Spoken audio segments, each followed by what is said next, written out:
big problem for the Minister for Humanitarian Affairs, Miss Betta Edu. Look at this headline and it says, Betta Edu's 585 million naira scandal surpasses what has been made public. Aso Rock sources hint. This is another big blow for this minister. So they are saying that, you know, this scandal, the money involved in this scandal is even more than 585 million naira, which is known to the public. So there are more to this. Who knows how many billions this might amount to? That is to show you the kind of leaders we have. So guys, look at another headline here. And it says, in a series of disbursements between September and December last year, a total of 308 billion naira was paid into private accounts of 42 staffers of the Ministry of Agriculture. Premium Times can report this. You can see, oh my God, Nigeria is finished. All the borrowed funds are finished. You can see what is happening. This one is in billion. This one is in billion. 308 billion was paid into 42 different private accounts. Nigerians, they borrow this money. They ask Nigerian people to pay, even the poor masses, and then it ends up into private pockets. So this is a military lady, and she's accusing some military men for withholding her salary because she refused to yield herself to them. So you can see the headline for yourself. Honestly, a lot is going on in Nigeria. No wonder we have insecurity everywhere, because our military and the other security agents, they are not doing their job. Rather, they are there doing something else. Look at this headline. It has to do with this bandit who was once seen to put on a mufti, and the next time he was seen, he was wearing police uniform. Nigerians, you can see what is happening. So this headline says, Fulani terrorist leader who had murdered hundreds of Christians, including Nigerian army in the north, has been employed as Nigerian police.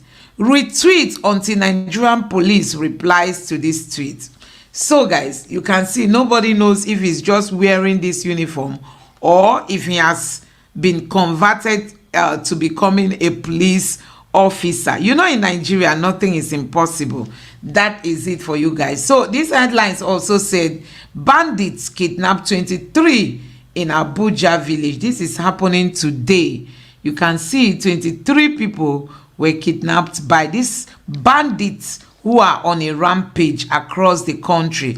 And this one says, gunmen abduct local government chairman, policeman, 2 others in Benue State. Oh my God, everywhere is on fire in Nigeria. There is no safe place. So this person tweeted and said, this woman led the appeal court to disenfranchise the Plateau people. Now she has been exposed and utterly disgraced by the Supreme Court.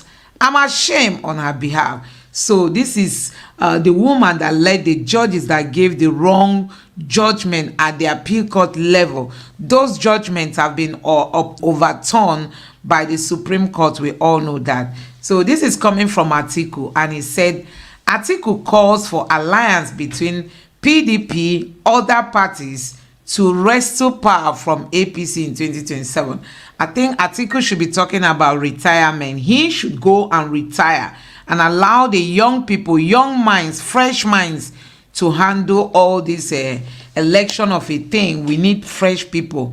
We need people who have idea, because Atiku might still want to come back again to contest. Is he the only one in Nigeria? Is Atiku the only person qualified to become president in Nigeria? Why is it that this man is not even creating space for that, or for other people, especially the younger generation, to come in, you know, and a kind of share their skills with Nigerians? So this is coming from the minister who had left his ministerial work. Now he's currently a senator on the floor of the Senate.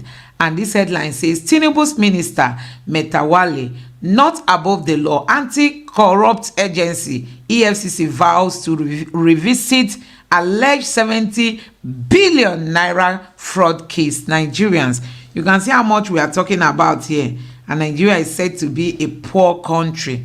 You know, we have out of school children, we have so many families that cannot feed themselves currently, and a whole lot is going on. Look at the naira is depreciating, falling and falling, making life to be very difficult for Nigerians because people can't even afford what they can eat for the whole day.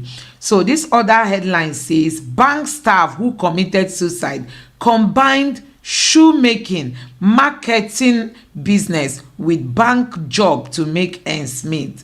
So this lady has committed suicide. She's no more alive, but you can see as at the time she was alive, she does shoemaking. She's into business marketing or marketing businesses, and then also she had a bank job to attend to. I believe the stress was so much for her to handle, and unfortunately we have a country where the leaders don't care about the welfare of the people. So guys, I don't know what you think about all this headline. Please don't forget to drop your thoughts. So guys, yes, thank you for joining me this evening. I know you must have listened to those headlines. Those are the things happening in Nigeria, and we are just wondering which way Nigeria, which way are we heading to? There are a lot of things, there are a lot of things, but I don't really want to stretch this live session. I just want to keep it very short. And that's why I just came up with some of the headlines trending out there so that we just go through them and it kind of get some information as regards to what is happening in the country. So you can see Nigeria, Somalia, Libya's passport among the worst globally.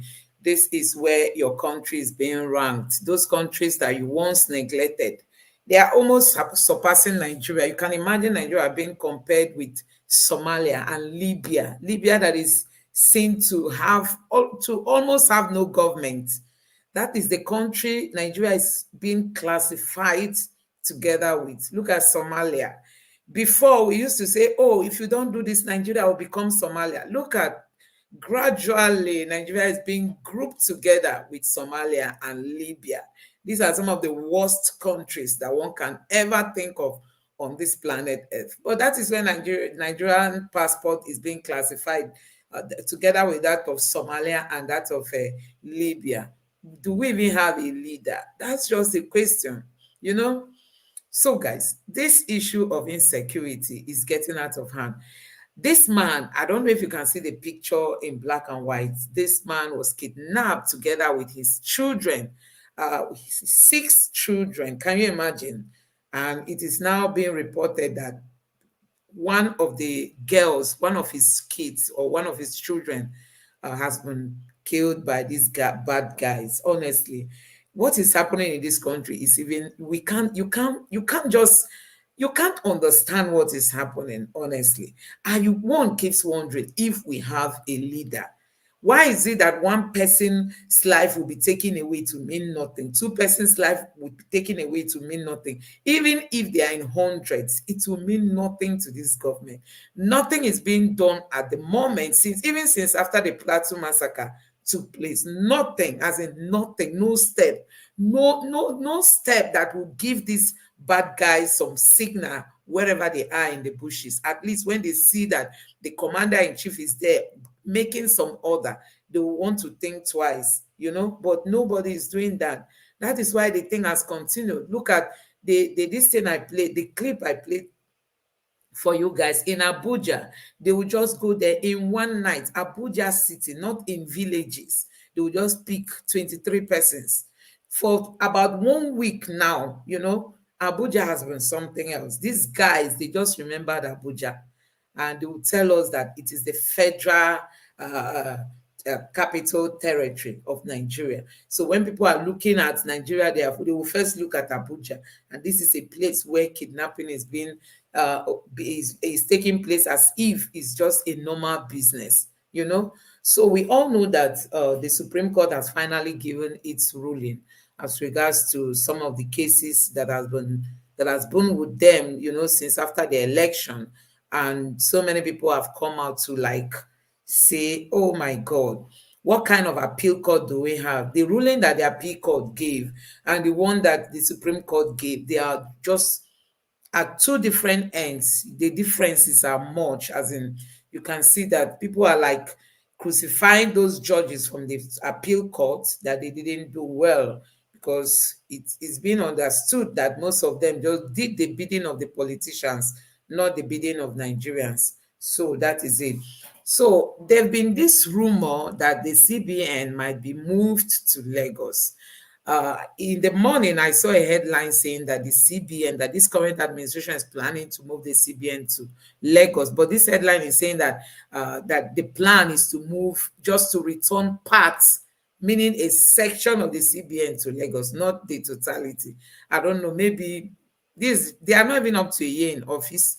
Maybe in 1 year they will move half of the CBN activities to Lagos. Maybe before they conclude 2 years, they will move the entire body of the CBN to Lagos. I think for me, that is what I'm thinking. That might be the way they want to go. But I don't know if there's any benefits they are going to derive from this, if they should move some of the parastatal, because some people have even said that this government is going to be moving some key bodies of the government to Lagos. But I don't really know if that is even going to have any political economic impact on the country. Or I don't know if there's any benefit if they should take that step. For me, these are not the things they should be paying attention to. I think this government has to look at insecurity. That is the biggest challenge we have at the moment. And also the naira is depreciating. I mean, naira is falling. Some people were thinking once we get into 2024, naira will automatically pick up. But I tell you, naira is just like on a free fall. It's falling every day. So that alone is going to affect businesses, those people that import things into the country. They will not be able to import. And even if you try and import, you know how much it's going to cost for the ordinary people to be able to patronize you. So the whole system is just in a total mess. And like we always say, that there is no step in terms of trying to address these issues. That's all. That's just another challenging part of it. So there is this clip I played for you guys. I wanted you guys to see the Fulani man who was once a bandit, but now he has been recruited into the police force. Nigerians, I don't know what you make of all these things that we are seeing in the country today, that somebody was once a terrorist and all of a sudden he has joined the police force. So there was this video, I think about 2 or 3 days ago, that was being showcased on how the police, was it the police or the military? I can't remember exactly. They were training some people that were arrested, possibly some of these terrorists. At the end of the training, some of them decided, willingly said they wanted to join our security agents. And I think about 50 of them were given the opportunity to join. So you can imagine what is happening, honestly. It's really, really unbelievable the way things are going in this country, because for them to just recruit these guys and you want them to work, you can imagine somebody who was once a terrorist being posted maybe in the south, as let's just say, for instance, in the southeast. How do you expect such a person to function as a normal human being? How do you expect him or her to do his or her work? Because their mentality is so different. They've not really got that orientation. They've not gone through training. And you see, these are some of the people that will go to places like that. They will be causing mayhem. I don't know how the recruitment system is. How do you just see a bandit today on Mufti, the next day you see him, he is wearing the police uniform? And like that tweet I shared with you guys is saying that the person has been recruited into the police force. So it tells a lot about the country we are into. Honestly, we are into I don't even know how to describe the kind of situation we are into in this country. Okay, this is it. This is the tweet. I don't know if you can see it very well. We're saying that Fulani terrorist leader who has murdered Hundreds of Christians, including Nigerian soldiers in the north, has been employed. So the statement here is saying employed as Nigerian police.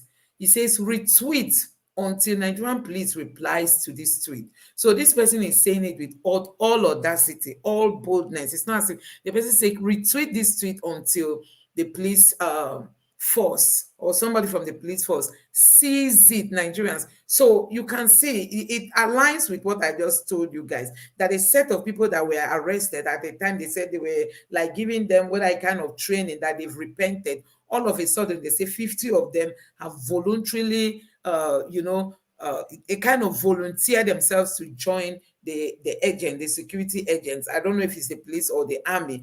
And I think it's the police, because I listened to some of them, shared their interest. They came out to like give their own briefing on why they want to join the army. So you can imagine these people who have been into criminality joining the police force, and that tells you a lot. But I tell you, so many people are running away from being recruited into all these agencies.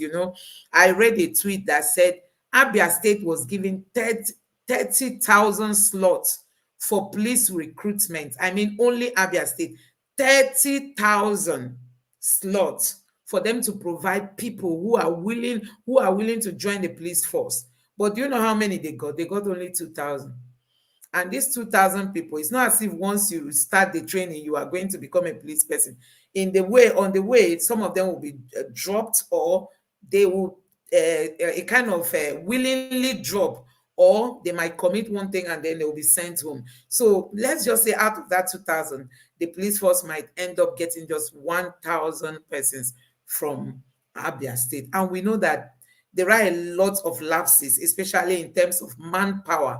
We really need people in the police force. We need people in the army. But Nigerians are not, just look at the way they are being fed, the way they are being taken care of, and all that. That alone can discourage you. And then you look at the level of insecurity, then the government is not playing its part.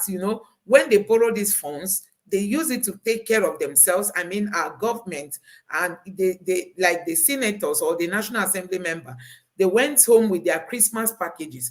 But we, the Nigerian people, nobody remembers us. Nobody thinks about the people. And the president was on holiday too with his family. They will have fun and all that, but nobody remembers the ordinary person. But when it comes to going to face these terrorists and all the bad guys in the bushes, you want the ordinary people that you don't take care of to be the one to go fight the battle for you. I think that is where they are even getting it wrong. So a whole lot of things is going on in this country, honestly. Nigerians are not being motivated to even show their patriotism for the country. At least if as a patriotic citizen, you want to fight. Look at what is happening in Israel. Some of the Israelis, even those that were not born in Israel, like Israelis that were born in places like the UK, like the US, during this Hamas fight with the Israelis, some of them came home just to come and fight for their country. Can you imagine? If some of us were to be living in a country like Israel, we would have run away because the threat is so much. But you see, some of them, they will abandon where they were born and come back to Israel to help the military there to fight the enemies of the Israeli people. That is how it's supposed to be in every country. And that is how it's supposed to be in Nigeria. That Nigerian people will be willing to even enter these bushes, to chase out these guys, because some of them are not even Nigerian. Though some of them are Nigerian, some of them are not. But who wants to risk his own life?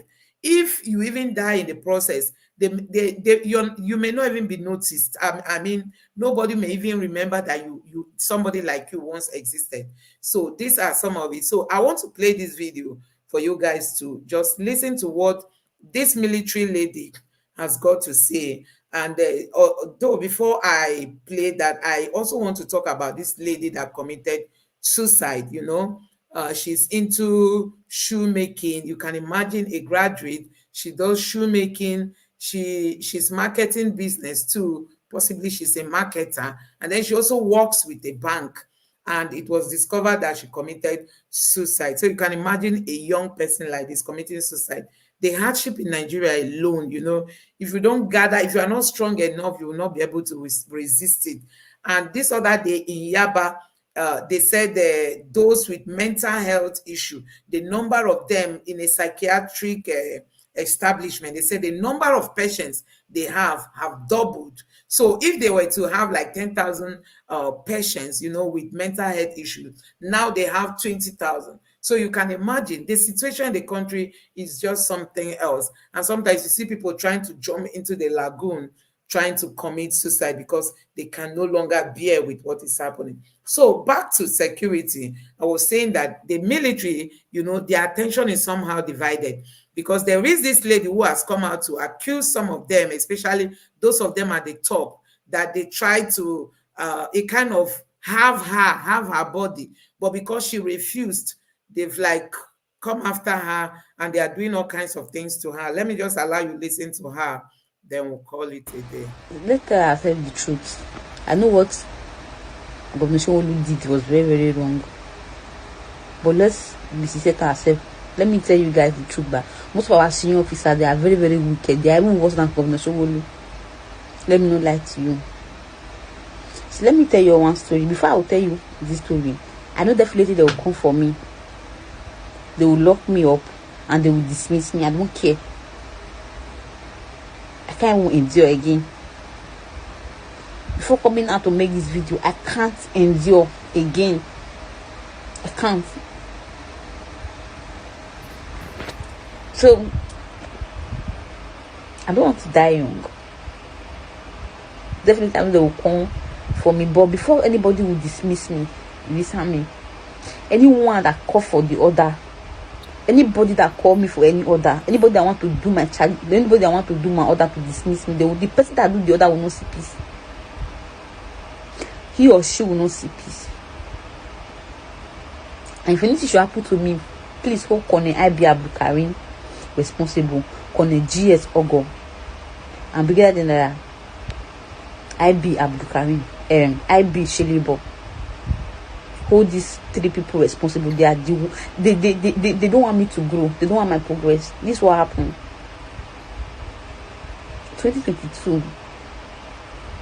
I was supposed to Cantonment Medical Center or job where I met Colonel IB Abdulkarim, who requested sex for me and I refused. Ever since then, this man has been my nightmare in the army. He threatened to dismiss me each time he see me. He injects me, come to my room to inject me. My own apartment, come to my room here to inject me. Send some boys to my house. If I'm lying, I have all evidence. I have evidence against him. And I have witnesses. Come to my house to inject me. He also stigmatized me that I have mental illness each time I try to expose him, or each time any senior person, any senior officer trying to intervene, he will tell them that I have mental illness. He even wrote to DOA to board me out. He wrote to DOA 3 good times to board me out of army. He froze my account for 1 year. He froze my account February last 13 date, no salary. I cried to some senior officers. I wrote a petition using section 179 of the Armed Forces Act. I've seen so many officers, senior officers, junior officers to intervene, but none of them is giving me listen here. But anyone who's trying to intervene, he will tell them I have mental illness. There's a day he locked me, he injected me, he almost raped me. When they caught him and he said I have mental illness, he took me to psychiatry hospital. He went to lock me up there. He locked me up there for 1 good month without any medication. Deny me access to military courses. And meanwhile, they know very well that my progression in the army determined my course attendance. No course. Now they've given me admission in medical school. They refuse to release me.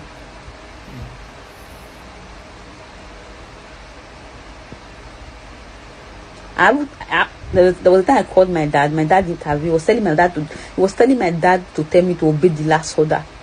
What was the last order? For him to sleep with me.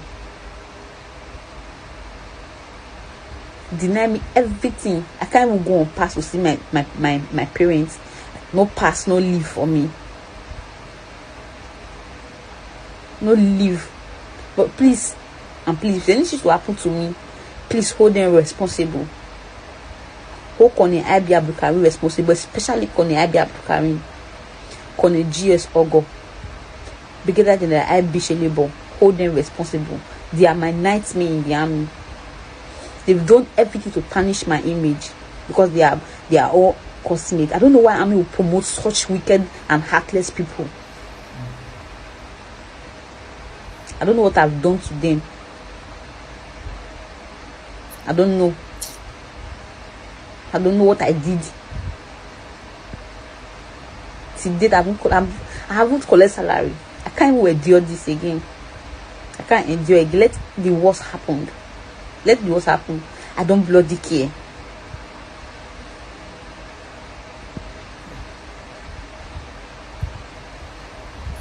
You're going up and tarnishing my image. I can't go on pass. I can't go on leave. I can't do anything in the army. Telling the army to board me out of army. Nobody set a board. Before they will board any soldier out, there will be a BOI. No BOI. They just sent to army quarter to board me out. Sent to army quarter to freeze my account. With no just reason. I've seen most soldiers with one leg. With no leg at all. With no eyes. So, guys, it's really, really so touching listening to what this lady is going through. As in, she says she's tired. It's just better she opens up. She knows they will come for her, but she just wants to like open up before anything happens. That's to tell you, the system is rotten. The entire system. Tell me where there is no corruption. Because these colonels want to have her, and because she refused their offer, look at how they are just maltreating her in the military. And tomorrow they want Nigerians to come and enroll. They'll be publishing on Twitter that they want people to be recruited. They are enrolling new people. If people watch this video, who will want to allow his child? Even you as a person, how will you want to join the military after listening to this lady's clip? I think it's time we start doing things to encourage the masses to even do the right thing. Now we have shortage of manpower in the military and in the police, and you want Nigerians to enroll, and this is how you are even treating those that have already enrolled. You can imagine. She has not received her salary for how long? Because somebody wants to satisfy his flesh. That is it. That's why Peter Obi said if he becomes president, the first thing he will do in this security agents is to retrain them. Many of them are not supposed to be there. So I listened to a lady who just went to visit her dad. She said she's a mother of 3. She went to visit her dad, and while she was coming back, she boarded a bus. In that bus, they got to where I think this boundary, maybe like as if you are leaving Lagos to maybe Cotonou or something like that, those border areas. She said, please, sorry, not please, custom was flagging the bus down. The driver refused to stop. He just kept driving, and they opened fire. Before she knew it, bullet was on her leg, and nobody cared till today. She was even like, she doesn't even have money to go treat that leg. This a mom of 3. She was just like, it kind of being sorrowful for herself. She doesn't know how to manage her children. Nobody is helping her with a dime after that incident. So she was just saying that she wished that the people in all these forces, they will be retrained, because many of them, they don't even know what their duties are. So you can imagine, like the image I shared with you guys, somebody that was once a bandit, all of a sudden automatically became a policeman. So tell me how this person will be able to play his or her role well in that police force. So these are some of the challenges we have, and I just hope that we get that opportunity of a new Nigeria where we will get a new police force. It won't be what we have at the moment, because what we have at the moment is not even helping us as a country. And like you heard what I said from the beginning of this video, that the Minister for Humanitarian Affairs, they are saying that this money that is being mentioned that were transferred private account. They are not the only amount of money that is even involved in this scandal. So you can see that it's even a bigger trouble for her, as in a bigger trouble awaits her. So I just hope that more investigations will be made as regards to this, because Nigeria is broke. If we can recover some of this money, I think that would be nice. And this is also from another ministry. There was also transfer of money. This one is even huge, as in this is in billions, while the Minister for Humanitarian Affairs, her own is in millions. But the former the ex-minister for Humanitarian Affairs, her own is in billions. Nigerians, this is how they just go and borrow the fund, come and dump it with all the leakages. These people will be siphoning the money, and at the end of the day, it is the ordinary people that didn't smell that money that are going to pay back that money to the people we borrowed it from. So you can imagine the kind of mess we are into in Nigeria, and that is to tell you that things are not working well in this country. Honestly, nothing is working. So guys, we are going to end it at this point. I don't want to stretch this live session, but I just want you to remember that you owe yourself that duty of being determined, in the realization of this new Nigeria. We saw what the judiciary did. So many people have criticized the appeal court, that the judgment they gave was totally wrong, especially removing the governor of Plateau State, the governor of Kano State, and which other governor again? I think there was another governor that was wrongfully, being removed. And the human rights lawyer, or the constitution, the lawyer who knows constitution very well, Mike Ozekome, he made a statement that so many people from House of Assembly were sacked, and none of them went to the appeal court. So they've lost out. None of them went further to the Supreme Court. The appeal court sacked them and sacked the governor, but the governor had the privilege to go to the appeal court to regain his mandate. But those other people from House of Assembly and all that, that couldn't make it to the appeal to the Supreme Court, they all lost out. They all lost out while they were the legitimate winners in that election. But because the appeal court's ruling was wrong, they were just removed for no cause, because some politicians are interested in that position, and the appeal court sacked them and put in the wrong people in those positions. Nigerians, we got a lot of mess to clean up. We have a lot in our hands to clean up in the system, and we don't even know where to start. Unfortunately, this government is not even doing anything. Just look at the mood in the country. It's as if we don't have a new government on ground. Nothing is happening where we are supposed to see them taking actions, real actions that are, materializing. You see them doing the right thing, but now we don't even know where we are. And we just look forward to that new Nigeria. Thank you so much for joining this session. Please like this video, subscribe to the channel, turn on the notification bell. I will appreciate that support. Let's meet again tomorrow. Good night.